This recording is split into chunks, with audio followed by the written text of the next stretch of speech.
Hmm. Hello, hello, hello. Good. And just what do you think the power of sacred sounds will do for the spirit? Ooh, how you? We are live. Yes. Brother Amun is with us today to Yes. talk about the power of the sacred sounds, Chemical University. And I can't wait. I am super excited. Mm, How have you yes. been, Amun? How was your week? Hey, it was strong. It was Yes. strong. I've been traveling. So since Hmm. I last spoke to you all, I've been in New York. I've been in Philly. I've been in Wilmington, Oh, my. Delaware. So yeah, Within a week? I've been moving around. Yeah, I was started in Atlanta. Presently, I'm in Philly. Um, yeah, just moving around. Making my rounds with the art, seeing family and friends. That I need to see. Spend some time with kicking it with my son. Okay. See my mama. You know what I mean? I hear you. I hear you. That's what's up. That's what's up. Well, you can start however you choose to. I am going to be in the background doing the presentations. So you can go right ahead. Okay, well, I always like to, start off by just, introducing myself. My name, I'm called Amun Neteru, also known by a couple of other, you know, extensions. Amun Mirage, Amun Scorpius Ray, Mm, Uh, been dealing in the art of creativity, from the inside out, whether it's my relationship with the Bible or my relationship with the book of Coming Forth by Day or the mm, Medu Neter or the Dead Sea Scrolls or the Keys of Enoch or mm, the Quran or, every spiritual system mm, um, and culture for insight into ourself on a sacred and ancient level. I find all of it interesting. And I look at these as international and universal doorways to having an understanding of what's going on in this life. So that's a big part of what makes me the way I am, what I speak on, um, and my confidence too, because when you bring these things into practice, it transforms your life. definitely. So it's more than just having knowledge, and what I share, I look at it as more than just sharing knowledge. It's sharing the warm experience that's developed knowledge into wisdom, wisdom to understanding, understanding to culture, culture freedom to power, power refinement to equality, equality to God, goddess, balance, and from there the ability to build and destroy and give birth to new reality. Mm, um so I just ran, and then that's the cipher of life. So even in that expression of the steps of 0 1 2 3 4 5 6 7 8 9 and 0 again, you know that system is the noted as the supreme mathematics, in the nation of gods and earths or the nation of Islam. So a lot of the principles I picked up from everywhere, they mm, ride with me because they resonate as true ways. absolutely. Hmm. So that's who I am. That's a little bit about me. And tonight we're talking about the power of sacred sound, affirmation, and crystal resonance. So Wonderful. um, big ups to all of y'all who saw you know last week's presentation. It's on YouTube if you didn't catch it. And I'm still passing it around to a lot of friends and family who are always interested in that conversation.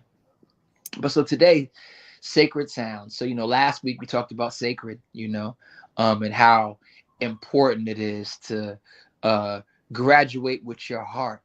Anything you're studying, graduate with your heart with that information.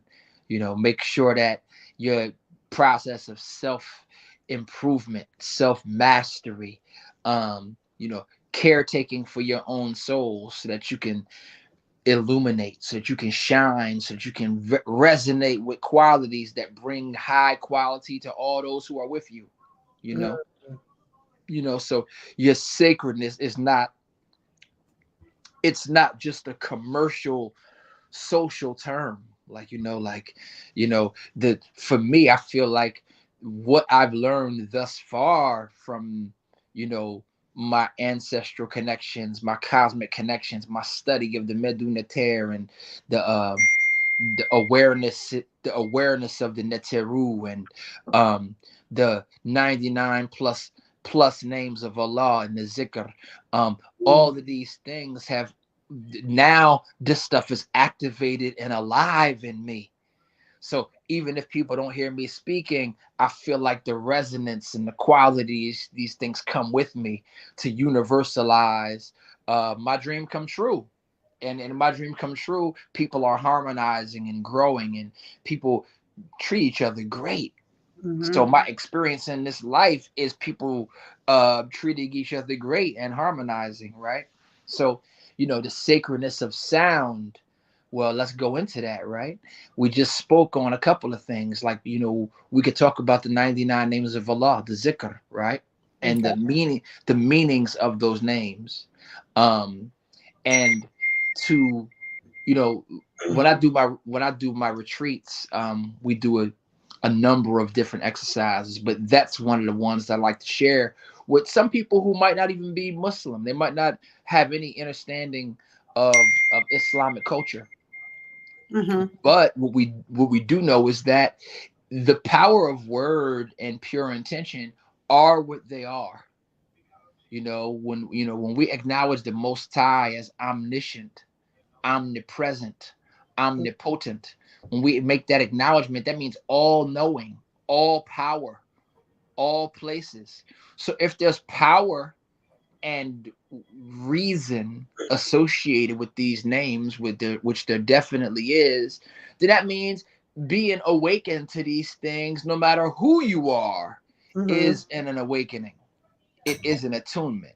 So when we say these names, um, as Salam, or Al Qudus, the Holy One, or El Razak, the Provider, or El Hakim, the Wisdom, possessor of wisdom. When we say these names, we resonate with these names, we activate that I am presence within ourselves.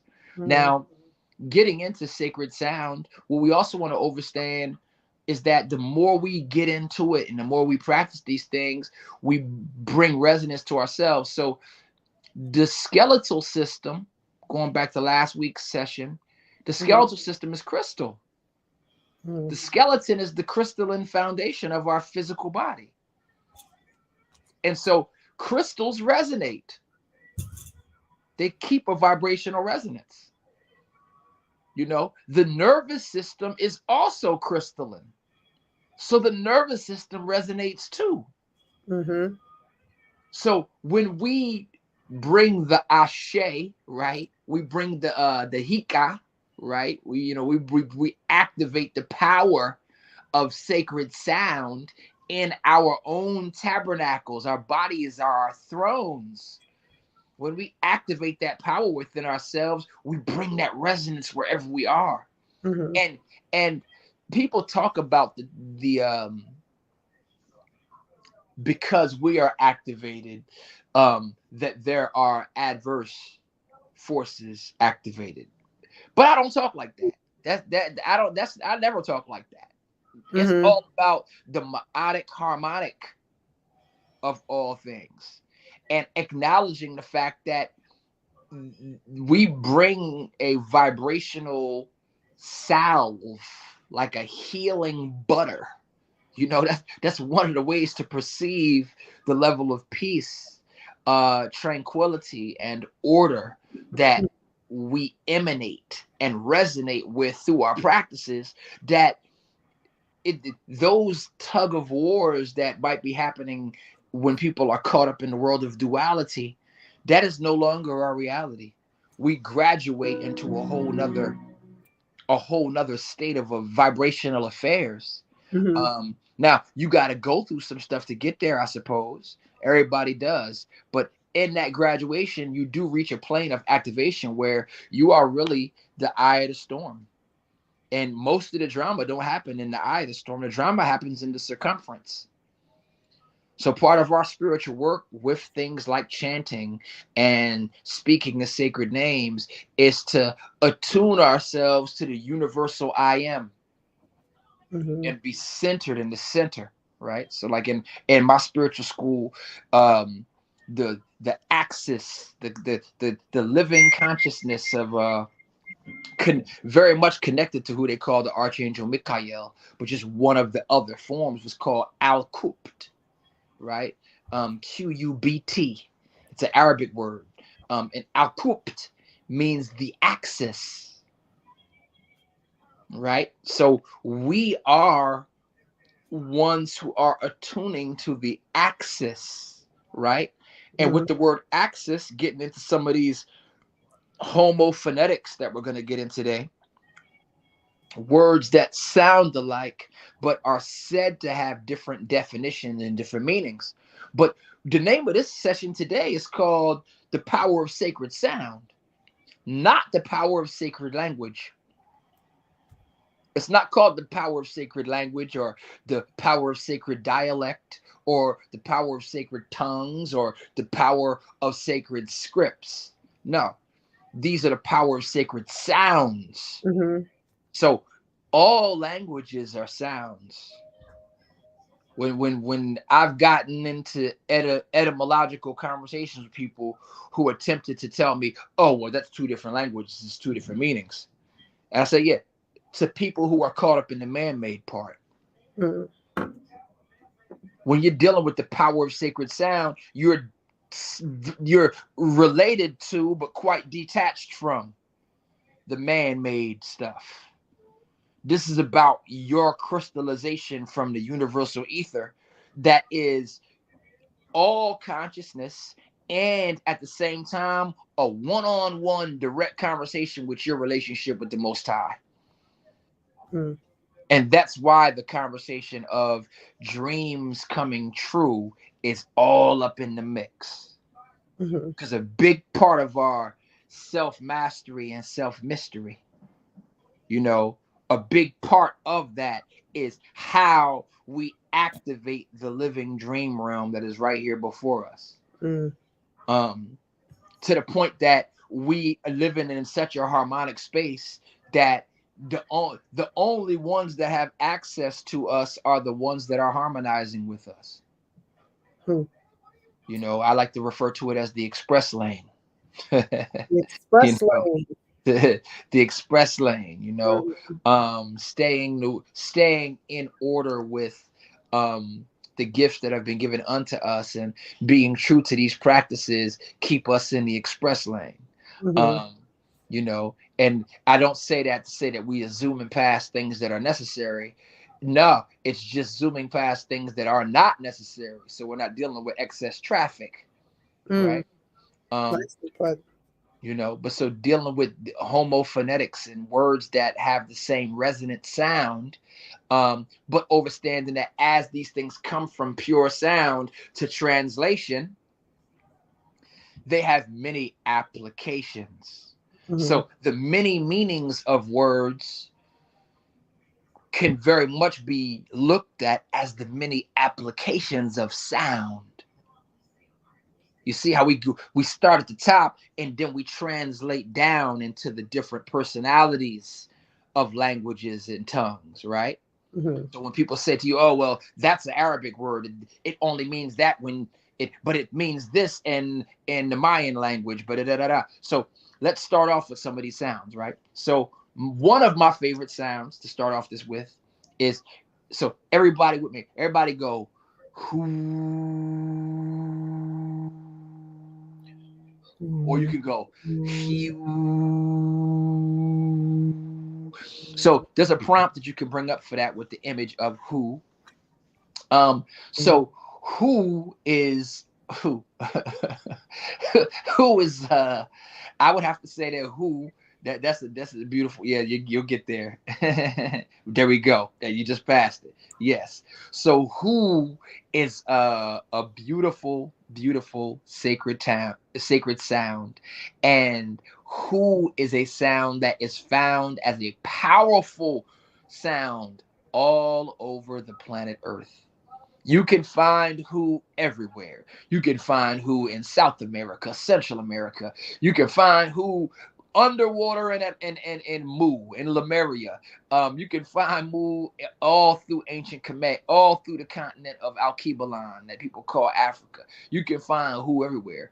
Right now, there is a group of practitioners of what they refer to Who as the love song to God, right?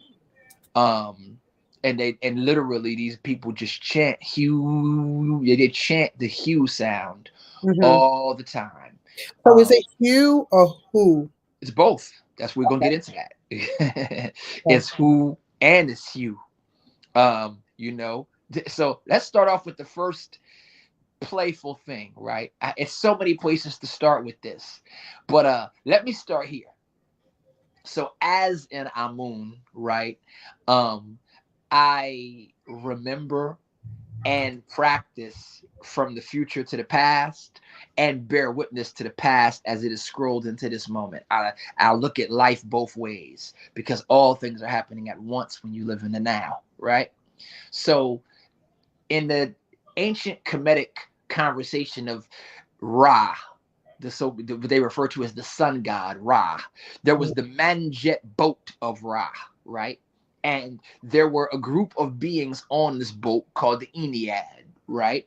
Well, the first Neter, which would be similar to what they call gods, the first Neter on the boat of Ra was Hu, spelled the same way, Hu, right? And who is the Neter who spoke?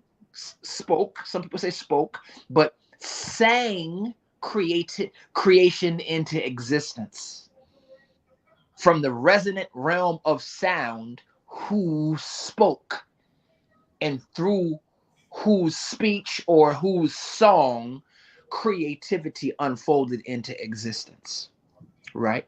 So that's who is from an ancient Kemetic foundation, right? And when we're talking about the history of religion, we're talking about some very, very, very old stuff right here. This ain't some new fancy. It might get new practices, but this is ancient. Now, the many ways that the Neteru has crystallized in the world that we've known ever since way back then is consistent and various. One of the ways we understand it in the English language is that if someone just tuned into this and started speaking and they were questioning about my identity, what would they ask? Who are you? So soon as they attempt to access identity, they have to utilize the sacred sound of the one that sings all consciousness into existence. You have to mention, quote, God in order to even access identities, right? So who is that ingrained into the psychology of what we know as identity and personality off top, right?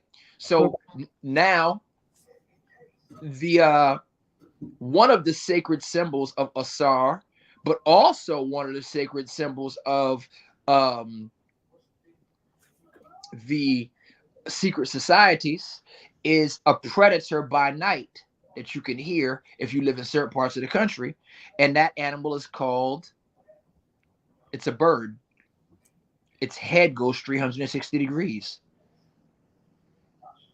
An owl. The owl chants who by night. That who. This is one of the natural acknowledgments that come along with that sacred sound. Just the owl is singing who the same way that the dog is saying Ra. Because the dog is symbolic of Anpu. You know, you see my little doggy. The dog is symbolic of Anpu and running up on people and going Ra. It's yelling Ra at your soul and shaking the fear out of you. It's literally making people face their fear with just one sound, and that's the calling of Ra, right? But I can go far down that wormhole. There's a bunch of those. But Mhm. dealing with who now, we also know that in Islam, we say what? We say Allahu Akbar, Mhm. right? So the transitional power of who to be mentioned in between the name of Allah and the word Akbar, which means greatest or oldest, who is there and who represents a whole current of connection to identity and power in Arabic, right? Now, then you go back into Kemet and they have the scribe of the Neteru. And what is the scribe of the Neteru's name? Tehuti, right? Mhm. So now you're dealing with the messenger of the ancient ones who makes things memorable as well as translatable to the children of Ra, right? And far beyond, because if you ever read the Emerald Tablets of Thoth the Atlantean, which are the ancient stories of Tehuti, Tehuti talks about how what's in Kemet is only a fraction of what came from Atlan. When what we call Atlantis, when Atlan was destroyed and it sank beneath the waters, he established the land of Kem with just a fraction of the knowledge, wisdom, and understanding that was before. So, Mhm. though many of us are super awakened by the insights of ancient Kemet, it's just the tip of the iceberg. But so this is once again going into the power of the who. Mhm. In the Nuwapian order, which Dr. York Al Imam Isa Amanubi Ruach Patah dropped a lot of science on who. He talked about who is not only one of the names, and he said that the 100th name of Allah is who. After you say the 99, you Mhm. chant who to harmonize all 99 to being kinetic life force. So in the what they call quintuplicated ether, right? For those of y'all who are taking notes, quintuplicated ether. In the conversation of quintuplicated ether, which states that there are 5 key elements in the composition of us as who, what kind of beings? Who man, human beings, right? Isn't that interesting that we are who, man, being? You understand? You see where this is all connected. There are 5 elements. Those 5 elements are Pa, which is earth, Mu, which is water, Nefu, which is air, Set, which is fire, and Hu, which is ether, right? Okay. So the conversation of quintuplicated ether states that every element is made up of 1/8 of each corresponding element and 4/8 of its own self. Meaning that fire is 4/8 fire, 1/8 water, 1/8 earth, 1/8 ether, 1/8 air. Air is 4/8 air, 1/8 earth, 1/8 fire, 1/8 water, 1/8 ether. So far and so on. And this is the 5th element, which is what the movie The Fifth Element was about, and women being the master of the ether. Because, the Wombniverse has the opportunity to transform the dust of the earth into a cell wall, which becomes the membrane for a zygote and therefore create life from the seed that represents the skull and the spinal cord of all human beings, right? But we have the seed, but y'all create the fruit for the seed, right? Y'all bring that sacred life force to it, right? But yeah, so in that quintuplicated ether conversation, who represents ether, which is also where consciousness exists, right? So the breath of life was breathed into man and man became a living soul. Genesis chapter 2, verse 7. There's a picture that I should have sent you this morning that I forgot to send. But anyone that's on here now can look it up. Type in on Google, you can type in the name Yahweh, in the form of a human being. So type in Yahweh, human being form. How do you spell Yahweh? You can spell I would suggest you use YHWH. YHWH. Which Okay. is also, by the way, Yahuwah. You see? So there goes who again. Yahuwah. And Yahuwah, not only is Yahuwah one of the sacred names of pronouncing the name Yahweh, but Yahuwah is one of the names that a bunch of different Native American also use the name Yahuwah in their praise of the Most High, the Great Spirit. So when it comes to that lost tribes of Israel conversation, there's no coincidence that people from our original homes in the east of Northern Africa, that they attempt to call the Middle East, no, that's North Africa, baby. You know, that from our regions there, we're dealing with these sacred sounds, and these same sacred sounds are being used over here, where they've also discovered pyramids and giant temples all throughout the Arizona pyramid civilization going on around Arizona, Sedona. That whole region is loaded with ancient stuff. You know that they locked down the Grand Canyon for a reason. Not the entire Grand Canyon, but certain areas are off limits because they found all types of crypts down there. You know?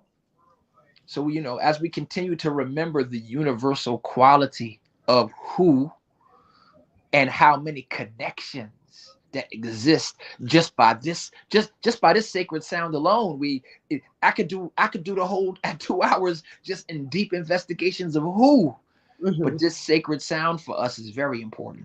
Question. Yes. So if we're chanting the word who, is it just who for an hour? That felt good. That works. Okay. But you know what? Just like any exercise, work with it. You know, you can be like, oh yeah, I do push-ups every day. Yeah. Do you be doing the triangle, Jones?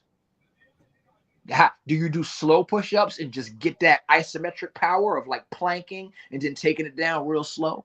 There are many ways you can do the chanting exercise. Similar to, I know how to play the trumpet. Well, really? Well, what do you play with it, right? Because different levels of breath control give you the ability to play certain things. You know what I mean? So when you're chanting, one of the favorite exercises that I use with all sacred sounds is chanting in the shower. Can I get an amen? In the shower? Chanting in the shower. Okay. Because for several reasons. One, because it's already sacred space. You're naked. There's water there. You are pretty much undisturbed in that space. And you can do whatever you want. So why not give yourself a vibrational charge / sound bath at the same time as you're using water to clean and fresh your body up? You see? So another reason to that is because usually there are porcelain tiles in a shower, and the shape of the tub or the shape of the booth, if you have a standing shower, it all resonates very well when you chant in it. So you'll get reverberation from the bathroom. And when you find it, because what I'll do at any place that I chant is I'll turn my head different directions when I'm chanting to see where I get the most perfect response. So there are times where I hit tones so perfect that the ringing of the entire chamber, I could literally feel the ringing of my entire Merkabah field. So even though I was going, the resonance was coming back off of the towels going, I could hear the ringing of it all. And that's what you want. That's what you want. This conversation we're getting into about chanting sacred sounds is about your light body. Can you please pull up the flower of life picture? There it goes, right there. That one right there. Is there any way for we to, well, I guess that looks bigger to other people, depending on how their screen is. But hopefully you can zoom in and bring this picture to a larger, but this symbol is called the flower of life. This flower of life symbol is the sacred geometry. This is the sacred geometry of oscillating vibration and light flowing from all living things from the inside out. This shape is the foundation of organic life expressed in sacred geometry. This is literally an image of how energy moves around you and within you. The flower life is based on what's in the center, which is called the circle of life. The circle of life is 7 interlocking circles perfectly. And then around those 7 interlocking circles is 12 more interlocking circles that make 19 circles all together. And that's the flower of life. So when we're dealing with chanting, know that you are the Most High's sacred technology. As a creation of the Most High, we are sacred technology ourselves. Now, knowing who and what we are and practicing answer a whole bunch of questions about health, wealth, wisdom, and righteous deliverance come with the practices, come with the exercises that translate sound into light and really affect the order of how you attract and repel any and everything. So understanding that you are inside of a bubble that looks like this 24 hours a day, 7 days a week. And you can do things that strengthen the power. And all of those little axes that you see on here, those are the axes that give you access to different levels of Merkabic power, right? They talk about the 7 chakras. Well, the 7 chakras can be harmonized to be understood as the 7 circles that make up the seed of life, right? The 19 circles that make up the flower life are the alpha and the omega. The 1 is the alpha, the 9 is the omega. When you see the Ankh symbol, which by the way, Ankh is a sacred sound too. When you're chanting, take notes. Chant. Let that let that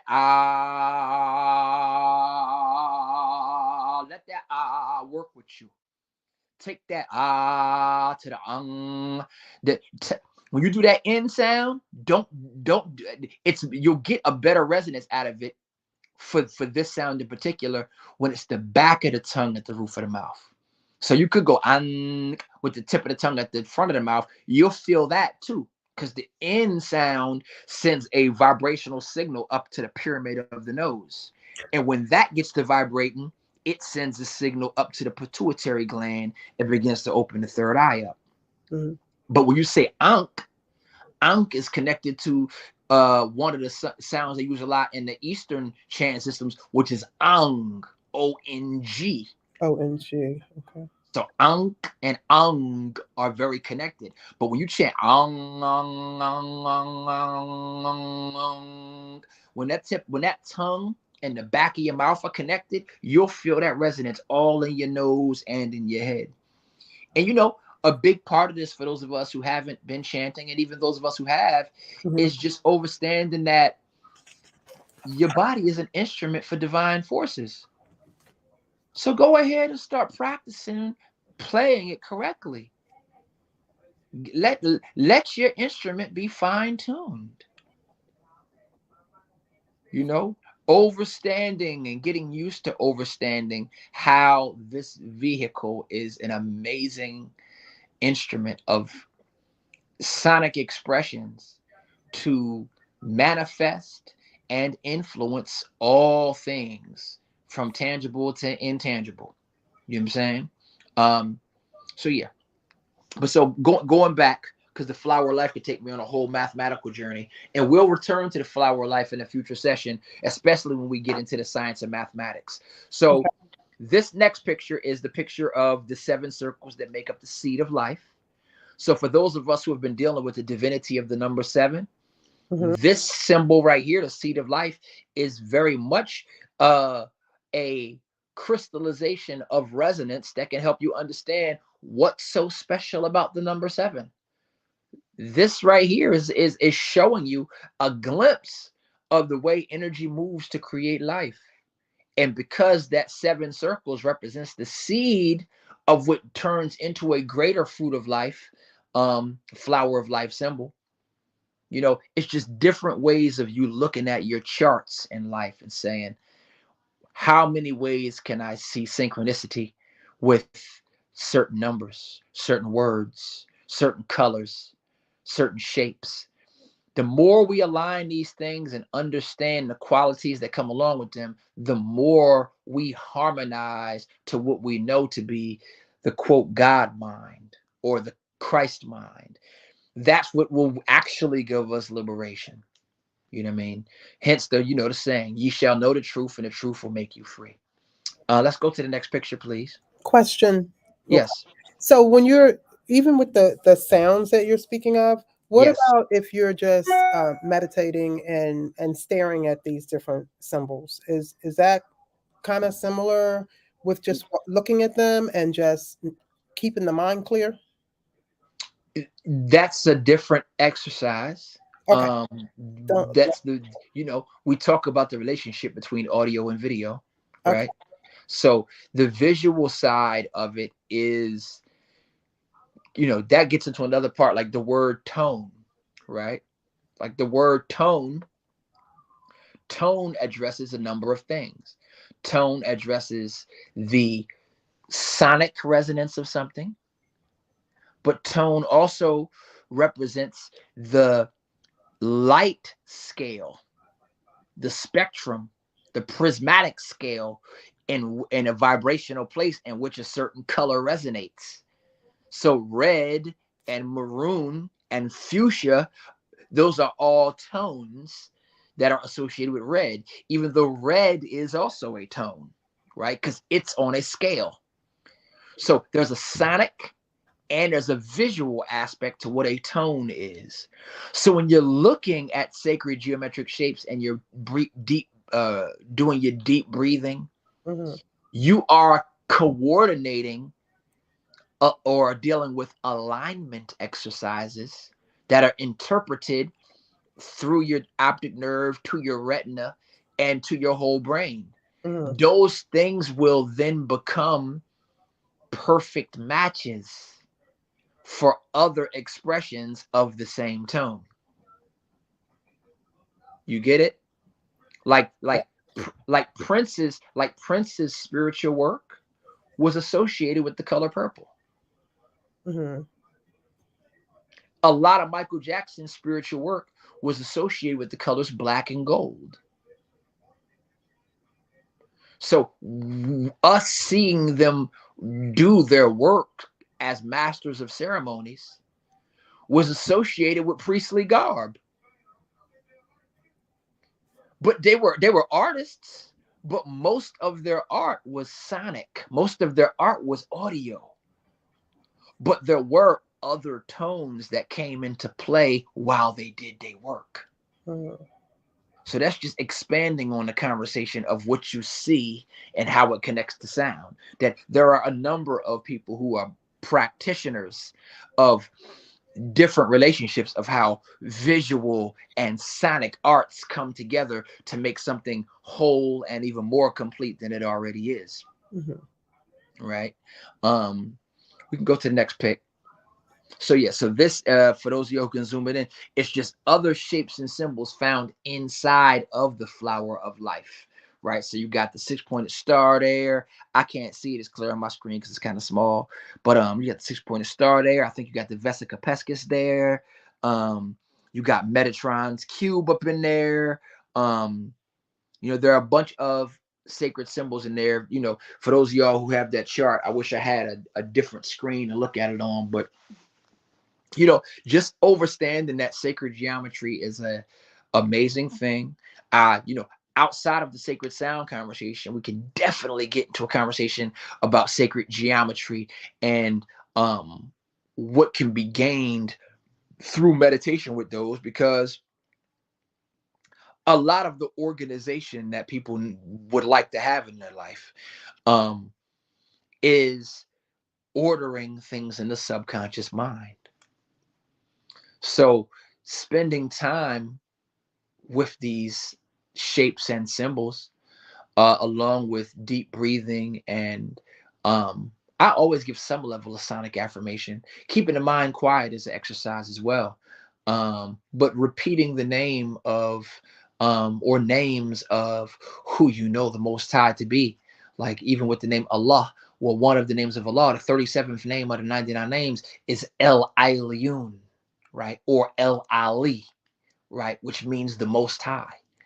So even repeating in your head, you know, El Elyon, El Elyon, El Elyon, El Elyon, El Elyon, El Elyon, to just keep repeating that while you're looking at the flower of life or looking at Metatron's cube, you can really activate some power in yourself, and at the same time clean stuff up inside of ourselves, because there's so much subconscious programming that's been bombarded upon us, and we're just getting the tools now. So yeah, that's an answer to your question as well, my sister. All set. Can we move on to the next slide? Okay, so going back to who, let's go back. So this is a book. The other one was a book about who, but yes, it says experience the spiritual sound of who, and I think the little sub words there are like something about, you know, activating your power through making your most powerful connection with God, and hence, you know, they say what the word became, what the word became flesh.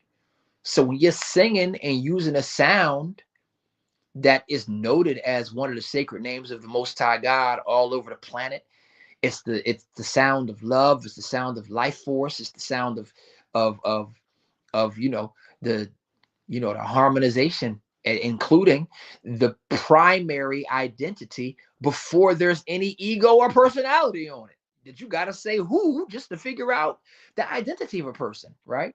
So this is a very foundational sound with who.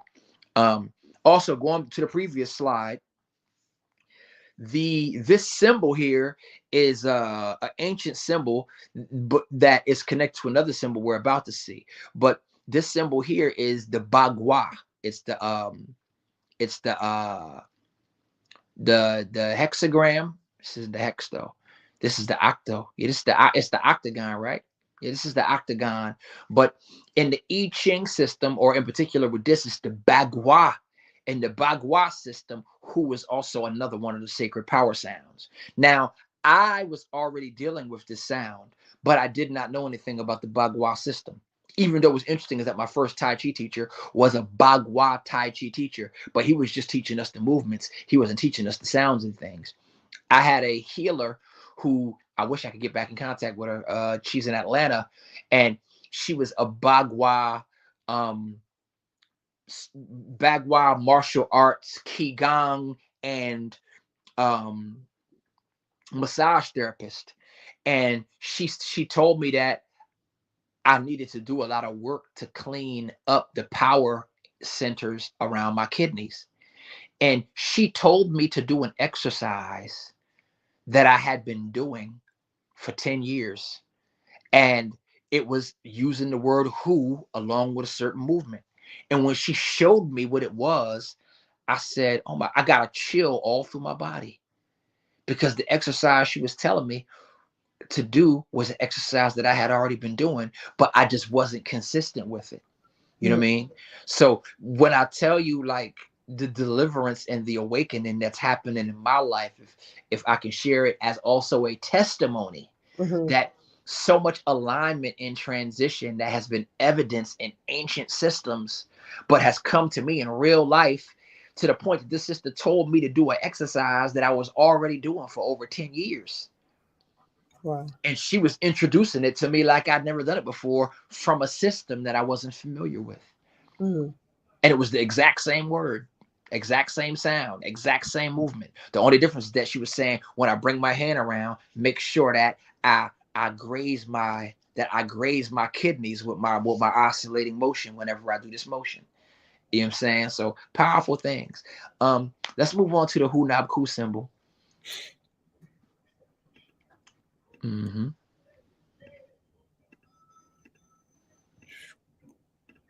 That's it right there. Go back. So this one right here.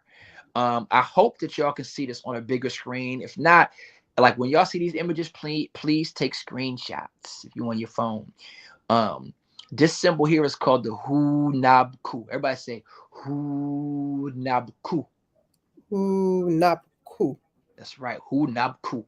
Hu Nab Ku translates to mean the one and only God in the Yucatan practice of what we call the Mayan spiritual system, right?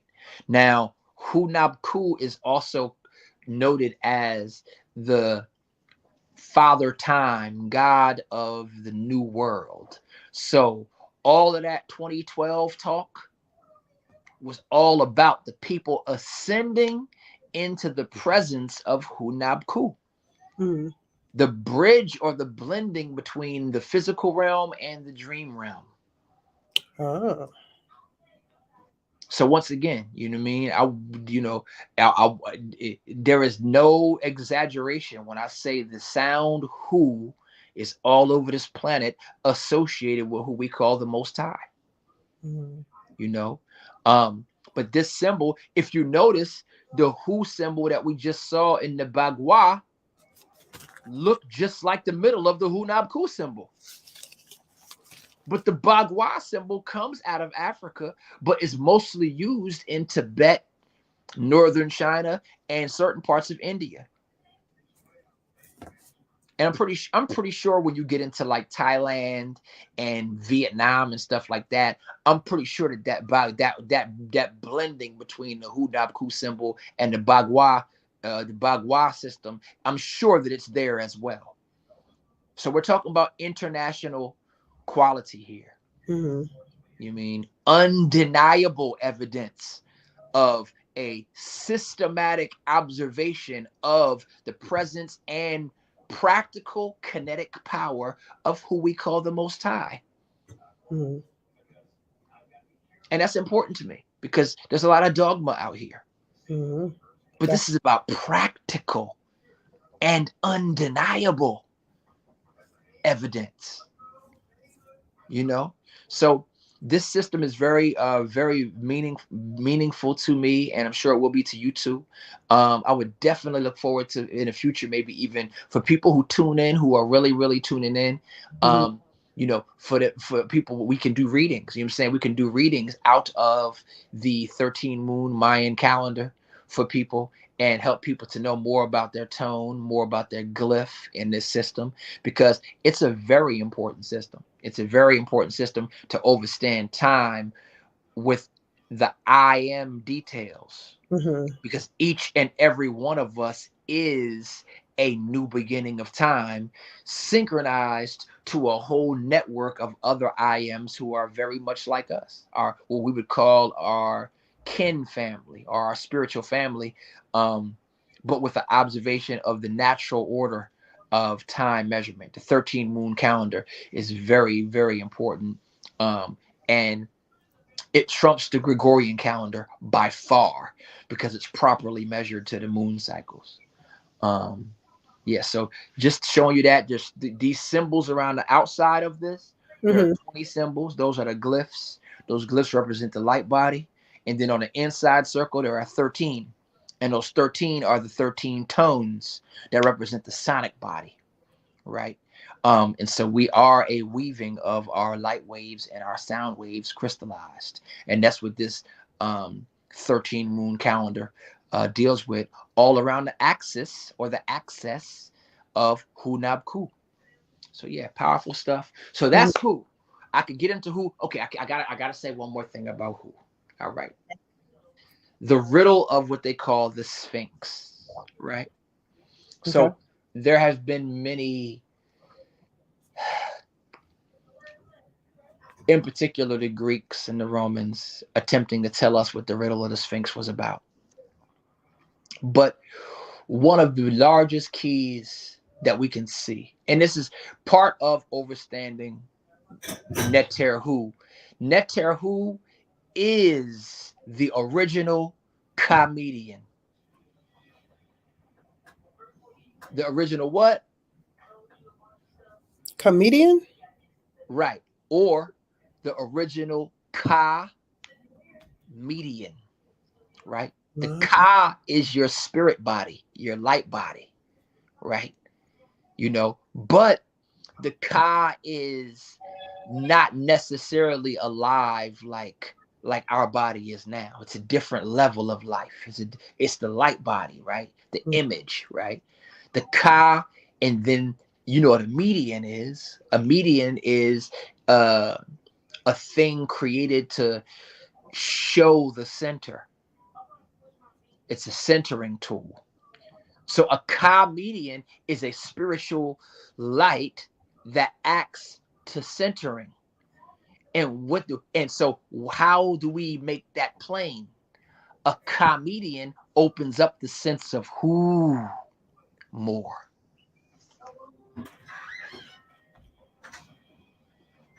So the universal sound that is the universal language of the soul expressing joyfulness is laughter. Laughter is the one language of who? That's the language that no matter what language you deal with, the sacred sound of laughter is still one. So who more? When you have a sense of who more, you're literally feeling and laugh. That feeling you get when you're laughing, you're literally feeling Neteru in Neteru's omnipresence. And laughter is powerful. That's also Neteru's power. So once again, when we talk about who, this is not negating as if there are any names for the creator that are absent of what we're discussing right now. This is all inclusive. Mm-hmm. There is no comparison. There is no competition. Who is and everything else plays their part in life force growing from the finest of etheric states into all of these other states of ether, earth, water, fire, air, and the many elemental things we can discuss, right? So riddle of the Sphinx, if we start talking about God, there are people who have come along and they would ask us what? Which God? Are you talking about Jesus, the God? Uh-huh. Are you talking? I mean, it's so many, depending on the person's walk of life, God means different things. So they might ask us, who is God? Who is God? Ha ha Oh, who is ha ha ha God? That's who God ha is. ha. Who? Interesting. So the riddle, the riddle is the answer. The question is the answer. So when they ask who is God, you just agree. Yep. And they get an opportunity to function in this cycle right here that is in the center, spinning in the center of 13 tones and 20 lights that become the manifestation of us and our galactical relationships. You know what I mean? That this is what we're seeing here is not just symbols and stuff. This is stuff that is really vibrational things happening to us and through us. What this conversation conveys is an opportunity for us to be more aware of it, to know who we are. Say Yahuwah. Yahuwah. Say who we are. Who we are. Ah, You see? Yahuwah, You who we see are. how encoded it is? That the Yahuwah. name of the Most High, that when you see that picture of the name Yahweh manifested in the Hebrew fire letters as the shape of a human being, that to even say who we are, you're saying Yahuwah backwards. So the breath of life breathed in into the angelish language.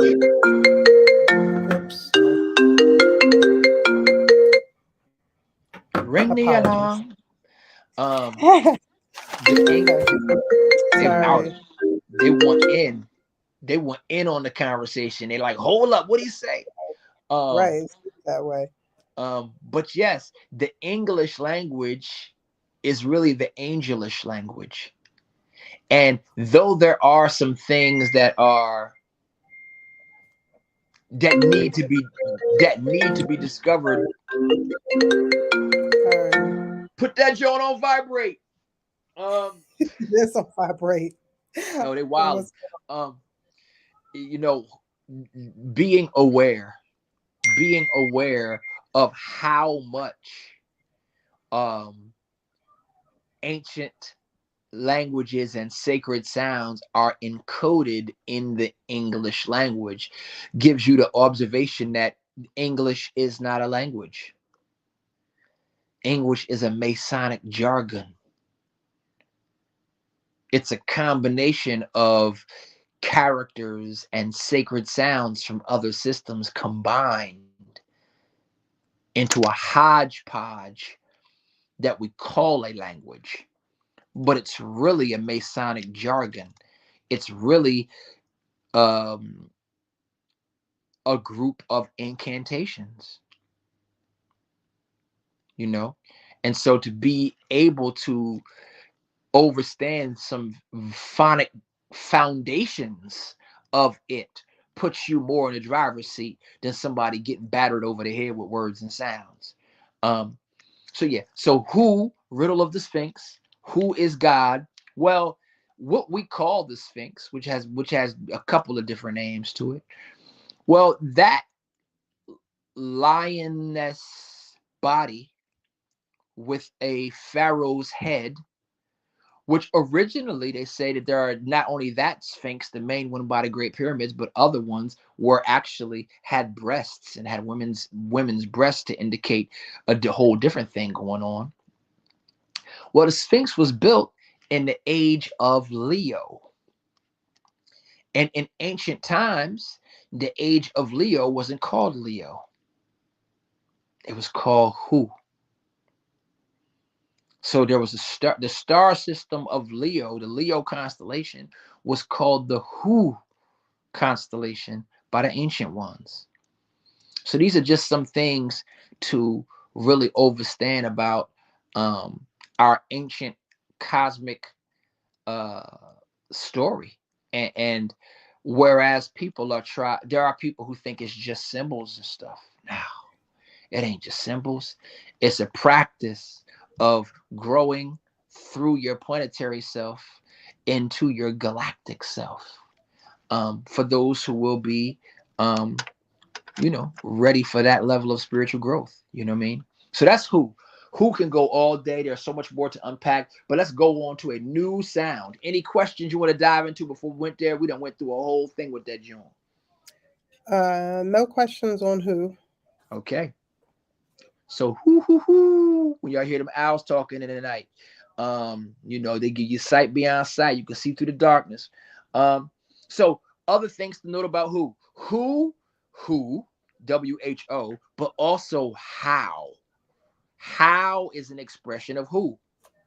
So when they talk about Native Americans greeting each other, saying how, they're actually dealing with the vibration of Neteru, the Neteru, the creative force of the universe when they say how to you. Interestingly enough, who is identity and how is the way. Yahshua, Yahshua, Yahshua, Yahshua. Yahshua said, I am the way, the truth, and the light. So to know how, to know who, is to know the way. Right? Guess what? the more you know the way, the more you use these exercises, this chanting, to activate the way, to be able to move in the right time, in the right place, automatically, or as I like to say, automatically. I mean, yeah, use these tools to harmonize your life. So let's go to another word, another sacred sound. Let's go to a new one. You ready for a new one? A new one. Sounds like New. a trick word. A new. New. Right. So that's the Water. word. The next sacred sound is new. Okay. You know, now new is great to chant because you get a lot out of the end, like that. Just in meditation alone, sitting with the end, you could have a whole journey on the end. You know what I mean? The 14th letter. You know what I'm saying? You know the but go ahead. New. So yeah, if I even start chanting that too much, I will be gone. We'll be on the phone till 1 a.m. New is a wonderful chant. But we know well, so new, going back to ancient Kemet again. New, go through these pictures, please. We have an image of new as a personification. Boom, there we go. Go right back. That's new right there. So this is an image of a personification of new. But technically speaking, new really was not known as a form. Though I am sure that people who tapped into the Una state may have at some point in time become personifications of new for some reason or another, right? New represents the zero. New is the waters of the cosmos before there was any form or identity. So when we talked earlier about the Manjet bark of Ra and who being the first Neteru on that, the one who sang reality into existence, right? You know, the one that sang the light into the blackness, right? Well, the Manjet bark is a cosmic boat. Well, what was it floating on? The cosmic waters. Nu is those cosmic waters, right? So another name for Nu is also Noon, N-U-N.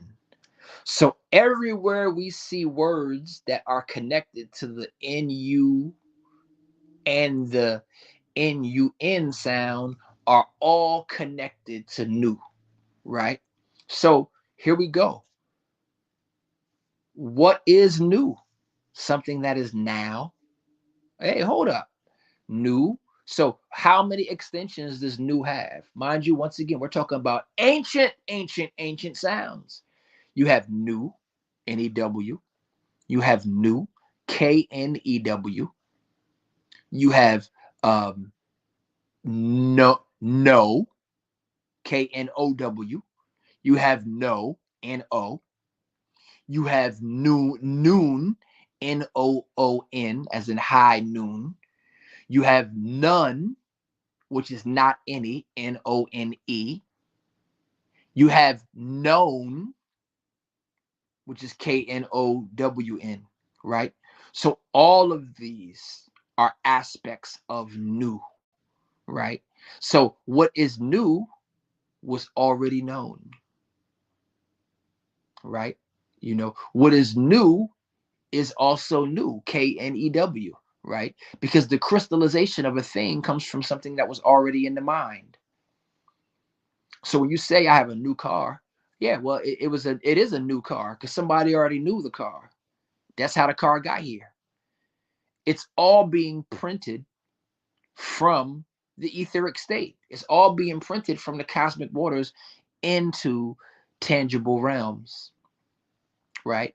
So the chanting of new is a great way to address raw creativity. but it's also a sound that's good for accessing the higher mind and the mysterious mind, right? You know, and to honor it, some people refer to Nu as chaos, but Nu is not chaos. How do we know Nu isn't chaos? Because the ocean is not chaos. If Nu was chaos, do you think you would be able to look up at the stars at night and still see stars align the same way they've been aligning since eons ago? Surely what they attempted to call chaos is not chaos. It's just the oscillating vibrations of the cosmic waters, you know? So the universal memory is connected to Nu. And for our people in particular, we know a lot about being Nu, being Nu, because we're Nubians. We are Nubians. We are children of Nubia. We are part of the Nubian family tree. You know, I'm hearing a lot of conversations now where people are talking about people who are living in North American are not Africans. We are ha ha ha ha ha ha ha. Well, all I can say is that the most fertile land on this planet, the richest land on this planet, the home to the most unique and powerful creatures on the planet, is the land that we call Africa, Al-Kibalan, the motherland. So knowing that origins of everybody, no matter where your birthplace is in the last 10,000, 20,000 years, it's going back to these regions at some point in time. Even though the planet is ancient and there are many origin stories, we have no reason to discount the power of our connection and our origins, wherever they might be in our DNA, but surely ancient places with Mother Africa. And so once again, Nu, Nu, No, Known, Noon, right? All of these sounds are connected. And in our chanting, holding that in sound,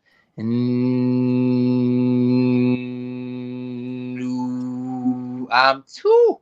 You'll feel it you'll feel it right in your spine. It's a navel. It's like a solar plexus and navel chakra thing going on. Provide you with a lot of energy, charge you up with a nice spark right there. So you can get charged up on it. Breathe deep. All right. Moving on. So that you see the hieroglyphic for those of y'all who want to take notes and do the research on Nu or Noon, or Nun, right? Which is where these women who are in Catholic churches who aren't allowed to do nothing, they're called nuns, right? Even with no, right? Like to negate something. You can't really know. You can't really say no in reasoning if you don't already know something by reasoning. You get that, Sis Usset? Say it again. You can't say no with a sense of reason if you don't know something with a sense of reason. Makes sense. So the connection between KNOW and NO is right there. Which, of course, then we can't ever forget, once again, that it's all about right now. So all of these things are connected to the sound of Nu. Amazing thing to chant and hold your tones. Hold your in, hold your you. All right, next sacred sound. Let's go to the Om symbol. The Om. Oh, what the Om is. There we go, right there. Now, I had two choices, right? I was going to use a different Om symbol, but I wanted to use this one because y'all see how this Sanskrit symbol is sitting up inside this circle with all the starburst around it. So just like we showed the flower of life earlier, the Om symbol, right? Which my name Amun, well, the name that the namesake, the name that I am called, which is much older than my physical body. The Om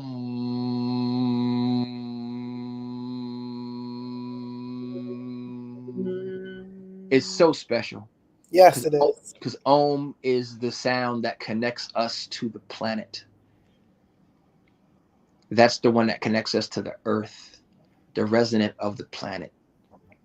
For no matter what spiritual system you're dealing with, Mm-hmm. if you're too cocky or confused to acknowledge that you're an earthling and that it is of major importance, we must remember that it is of major importance to know that we have a responsibility to the planet Mm-hmm. and not be too consumed with trying to appease the world made by man. You know, so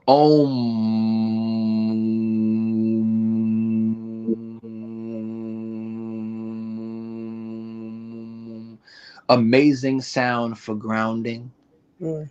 amazing sound for becoming comfortable in the skin you're in, amazing sound for letting go of what's not needed, what's not necessary. Amazing sound for maturity, spiritual maturity with the Om, you know, which is very interesting because I mean, in certain places, you know, I know back in the day, people would try to ridicule us and make fun of us for chanting. Oh, he off on some space shit, talk about some Om, that shit. But the people who talk like that are immature. Mm-hmm. So of course they're gonna mock people who are practicing things that make them more complete, more fulfilled from the inside out, and developing maturity. They just talk that way because they're scared. They're intimidated by the exercise. You see? But so with Om comes a great level of alignment and vibrational protection as well. Because once again, with your centeredness, a lot of people become d- disinterested in doing anything to distract your peace. Mm-hmm. And all in the same, your peace also becomes infectious. You know, at so many times after a day, 2 days, 3 days. I mean, it's my whole life really, but Mm-hmm. people have come to me out of nowhere of all kinds. Man, hey, I like your vibe, man. I just had a nod. Thank you very much. Have a good day. Because once again, the nervous system is ringing. The bones are ringing. You are vibing. When you take these divine affirmations, vibrational forces with you, you play your part in harmonizing all spaces you move into. You like a sonic incense, you know?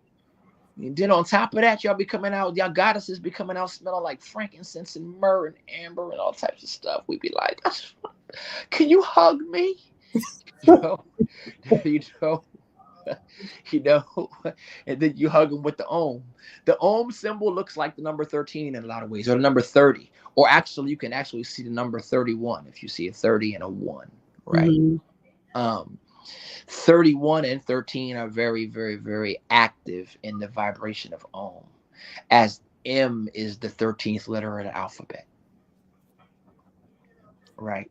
And so M is the letter of Messiah, is the level of mass, is the master, you know, Messiah, master, mentor, magi, magic, miracle, Mikhail, right? Um, which of course that M, if you turn that 3, if you turn it sideways, is the letter M. Mm-hmm. You know, so all these things are connected, right? But so the Om sound is ancient. Once again, get your bathtub on, sister. You go ahead and let me sit in the bathtub. Get your bathtub on and get your Om on. Get my You Om. know. That's my favorite chant, actually. The Om. Uh-huh. I can do the Om, and I do Tina Turner's chant. The Nam Yoho Renge Kyo. Yo. Yeah, that's a powerful Buddhist chant. Yeah, I'm familiar with that one as well. But yeah, so the Om symbol is I mean, the name Amun, the name Amen, it's very much Om is encoded in that name. Omen, Omen, Omen, Amen, Omen, right? All of that comes with Amun, right? So that's dealing with what? The unseen, the hidden one, right? Faith, right? The evidence of things not seen and the substance of things hoped for. So we're not talking about belief now. We're talking about faith. There's a difference. People think they're the same thing, but no, it's not the same thing. One of them has a definition in the Bible. The definition is the evidence of things not seen and the substance of things hoped for. So it's not just belief. No. This is evident and it's substantial. So faith backed by what? Backed by works. So for those of us who are dealing with the power of the Most High God, and as we learned in church, they said there's power in the name of Jesus. Okay, well, I that's true. I've seen it, but let's go on ahead and start using words that really resonate versus ones that we've given a lot of power to by constantly saying them over and over again. Because some of these things have resonant power that is not identified with just human practice. Hence, when it comes to who, even the owls are saying it. You know what I'm saying? So these sacred sounds are a big deal, but our practice, faith backed by works, our practice of it give our abilities to harmonize the ethers, harmonize the earth, harmonize the air, harmonize the water, harmonize the fire. These are active things, right? So we got who, we got new, we got Om. Now, when I chant Om, I start with Ah. Not all the time, but I say probably about 50% of the time. I start with Ah.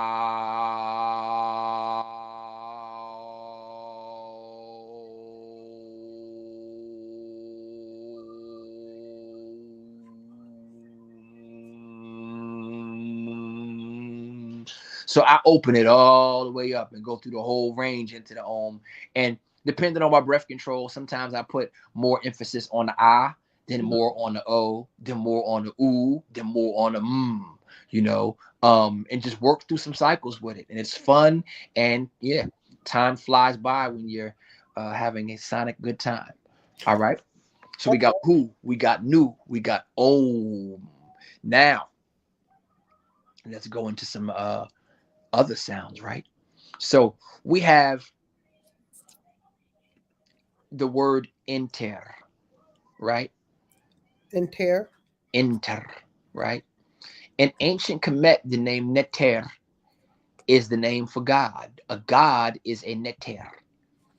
The masculine form would be Neter. The feminine form would be Netert.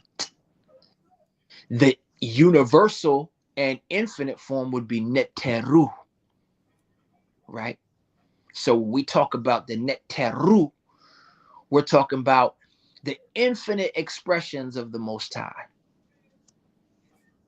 So Allah is one. However, Allah is omnipresent, meaning present in all things. So they talk about the manifestation of the 144,000 chosen, which sit as representatives of the 144,000 galaxies on this planet to some degree, or the 24 elders have 6,000 children each on the planet Earth. And 6,000 times 24 is 144,000, right? So when we talk about the infinite form of the Creator, the infinite form of the Most High, it is just saying that the Supreme One has come perfectly for all creation. And within all creation, you can identify divinity. You can identify divine. You can recognize the master in any scenario. And so, like in Rastafari, for example, We talk about marijuana, cannabis, right? Cannabis is the Christ of the plant kingdom. So of every kingdom, there is a Christ consciousness, right? Like to a very great degree, the dolphin is the Christ of the fish kingdom. So every kingdom of life has a Om, has a master, has a Magi, right? And this is the supreme divine consciousness coming to every form of life. Even though humans are egocentric and think that it's all about them, you wouldn't be alive if it wasn't for the other ones. We wouldn't even be here if it wasn't for the other ones, the plants and the other things that make up this atmosphere, right? So Neteru is the infinite form. But in a lot of Medu Neter studies, they say, well, a lot of these sounds were communicated with no vowels. So when you take the vowels away from Neter, it becomes enter, NTR. Well, isn't it interesting? Oh, what did I just say? Did I just say interest? So now, as the mind embarks on information, as the mind embarks on data, I have to, the name Neter is right there. I'm interested. When you move into a building, which into is really an expression of Neteru without the R, but when you go into a place, what do? You enter a place. So you are literally guiding or experiencing divinity when you move from one state into another state. You are entering a place, or you are entering a trance. In trance. Because what is a building? It's a crystallization of the mind. Houses, temples, all these places you enter, all these places you divine, or you God, you're experiencing God, you're experiencing God mind,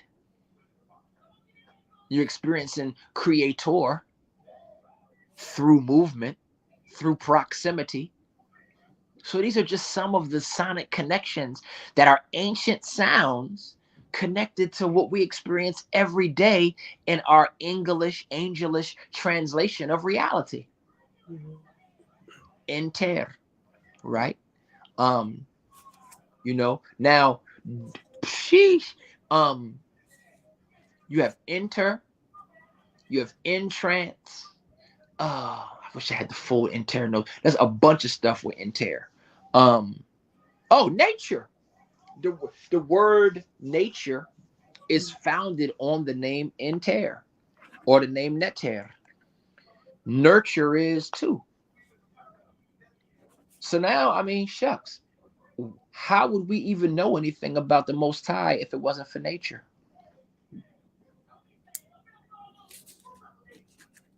Human nature, cosmic nature. All of these are nature. Mm-hmm. The symbol for Neteru, the hieroglyphic, there are several of them, but one of the hieroglyphics for Neteru is 9 nines. 9 nines. Sometimes in the hieroglyphics, it's expressed as 3 nines. Now, when I started studying the Book of Coming Forth by Day, that has also been called the Egyptian Book of the Dead, I was already attracted to this symbol right away. Before I knew anything about Dr. Ben, before I heard anything from the Nuwapians, I was doing my own studies. This is me at the age of like 19 years old. Mm-hmm. And actually 18. I was young. Actually younger than that. Like 17. I was automatically attracted to that symbol, Neteru. And I thought they were flags. And I was like, that's interesting. A bunch of flags as the symbol of God. That's interesting. It took me probably 9 years to realize, nah, bruh, they're not flags. They're nines.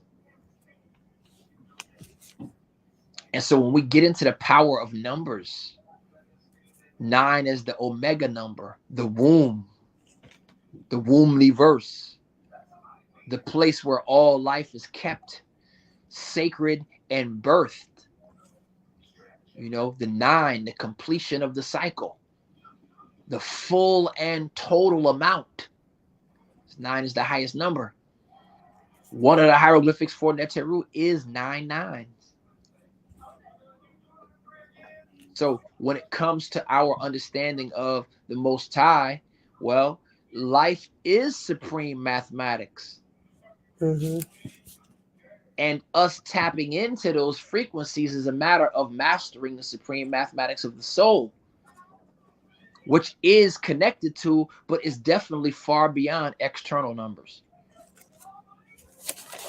But we can use the systems that we gain through doing external numbers to order our mind, that when we're doing things automatically, we can at least see the signs and symbols that correspond in our physical world. Mm-hmm. And for us, what that plays out as, you seeing certain numbers all the time. Right. You seeing 11s and 444s and, you know, whatever your number is. You know what I'm saying? Because it could be anything. But though those numbers are literally the universe speaking to you in a harmonic, it's a sonic conversation that's becoming light for you to observe. Yes. You know, and hence all of life is a living organism. This entire life is a living organism, but just at different states of vibration. Interesting. Having said that, and having winding down on an hour and a half, we're going to stop here, and I'll give you the floor to do your closing remarks. Yes.